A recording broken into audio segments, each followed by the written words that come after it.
Saudara Presiden Savkom Sorong Agusti Sagrim sesalkan ketidakkonsistenan pemerintah menjalankan komitmen yang dipercayakan FIFA sehingga dicoret sebagai tuan rumah penyelenggara Piala Dunia U20 dan dikhawatirkan akan menerima sanksi tidak bisa mengikuti kalender FIFA. Agusti Sagrim menuding indikasi ketidakjujuran pemerintah menjalankan komitmennya sehingga akhirnya FIFA mencoret Indonesia sebagai tuan rumah.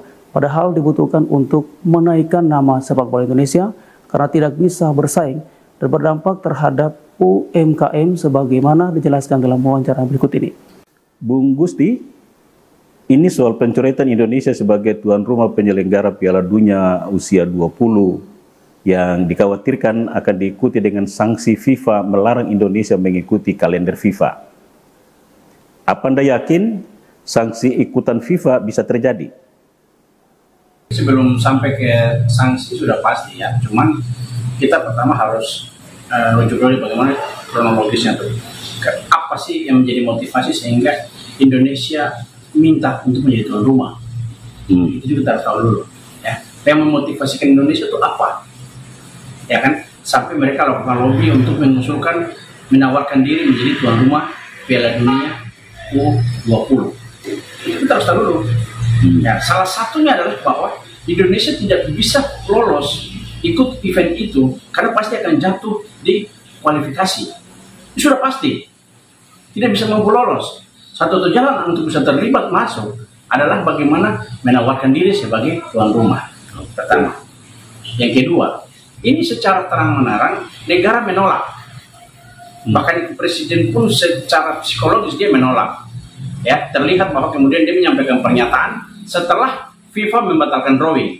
Seharusnya BIN telah memberikan telahan sebagai kepala negara, dia harusnya pasang badan bahwa tidak ada masalah, semua dijaminkan. Nah itu, dia terlambat dan bagi saya dia juga terlibat untuk tidak menerima kehadiran event ini di Indonesia. Berhubungan dengan sanksi, sudah pasti, ya, sudah pasti sanksinya harus ada ikut. Alasannya? Ya. Kami tidak tahu komunikasi Erick Thohir kemarin yang ditulis oleh Presiden. Ini cuma bahasa politik. Apa yang disampaikan? Biasanya Presiden bilang, udah pergi sana sampaikan, bilang saja kami belum siap karena ada yang gini-gini. Biasanya Erick Thohir tidak ke sana untuk bilang bahwa paksakan untuk tetap terjadi. Belum tentu. Ya, dia tidak tahu apa yang dibicarakan. Tidak ada live dan segala macam.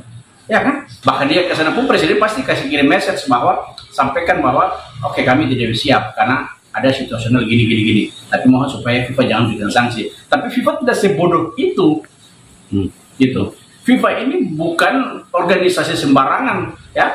Bukan organisasi kacang-kacang seperti yang di negara ini. Ya. FIFA ini adalah rumah bola. Tidak ada satupun negara yang bisa intervensi dia. Ya. Dia berdiri tegak dengan dia punya aturan. Dampak apa yang akan terjadi jika FIFA benar-benar memberikan sanksi larang Indonesia tidak bisa mengikuti kalender FIFA?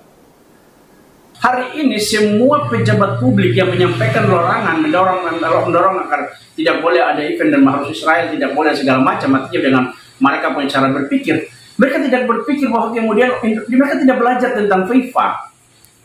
Mereka asal ngomong, ikut-ikutan. Kenapa? Karena ada unsur-unsur lain. Ya, pencitraan mungkin, ya, cari dukungan karena mungkin mau segala macam, kita tahu lah gitu negara ini kayak gimana. Tapi mereka tidak belajar, menelaah dulu apa itu FIFA, konsistensi selama ini kayak gimana, aturannya kayak gimana, dia punya aturan ini.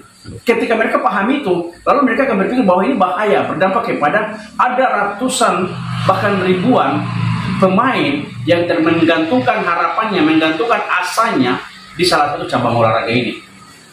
Melalui kontraknya, melalui gajinya, melalui event jalan, lalu mereka bisa hidupkan anak-anak mereka, istri mereka, sekolah, dan segala macam. Mengapa masalah sepak bola yang sedang ramai dibicarakan selalu dikaitkan dengan ekonomi, politik, dan sosial budaya? Nggak perlu kita bicara soal FIFA. Saya kasih contoh paling kecil, Savkom deh. Ya. Nah kalau kita bikin event, jangankan di sini, kita bikin event di stadion aja. Mama itu semua jualan di situ. Kita bikin event di dom, transportasi itu laku, transportasi laut, becak dan segala macam itu laku. Bagaimana ini perputaran ekonomi? Dia kemudian muncul dalam momen-momen tertentu seperti begitu. Apalagi ini event dunia, event akbar, Orang dari seluruh Indonesia bakalan ke sana, bahkan Asia Tenggara pun akan masuk untuk nonton. Bahkan dari dunia sekalipun, dari negara-negara itu akan datang. Lah bagaimana tidak bisa bilang pertumbuhan ekonomi kemudian naik pesat? Kalau kemudian berhubungan dengan politik anggaran sudah pasti. Dia akan berhubungan dengan politik anggaran, nanti bagaimana kemudian kebijakan negara untuk mengeluarkan, membantu, mensukseskan. Karena dibalik daripada itu, ada generasi-generasi yang diselamatkan. Tetapi juga bagaimana kita mengangkat prestasi di bidang olahraga, segala macam. Jadi negara harus ikut backup. Itu di situ politik anggaran, tetapi tidak boleh dikaitkan dengan politik-politik yang lain. Sosial budaya ini kan sudah pasti, sudah mengikat batin. Kita bagaimana kemudian kita coba, oke, kalau mungkin di Papua, garis sedikit kalau ke Papua. Papua ini di mana-mana orang bicara sepak bola, bicara Papua. Orang bicara Papua lebih condong orang bicara sepak bola. Indonesia sudah sampai ke tingkatan situ. Bagaimana kita lihat Liga Indonesia, ya, kasus Kanjuruhan kemarin. Bagaimana lihat supporter-supporter fanatik kan bahwa sepak bola itu kemudian sudah mendarah daging dalam kehidupan mereka. Sekalipun kami selalu gagal untuk kemudian sampai di event-event internasional, tetapi supporter ini terus menggali, memotivasikan bahwa ayo kita bisa. Mereka terus memberikan semangat, memberikan memacu generasi-generasi sepak bola yang baru, bahwa kemudian suatu saat kita akan meraih posisi itu, ya.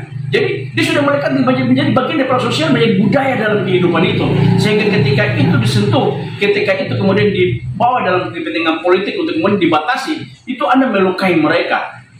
Presiden Safkom Sorong Agusti Sagrim, terima kasih sudah berbagi di CWM News. Terima kasih.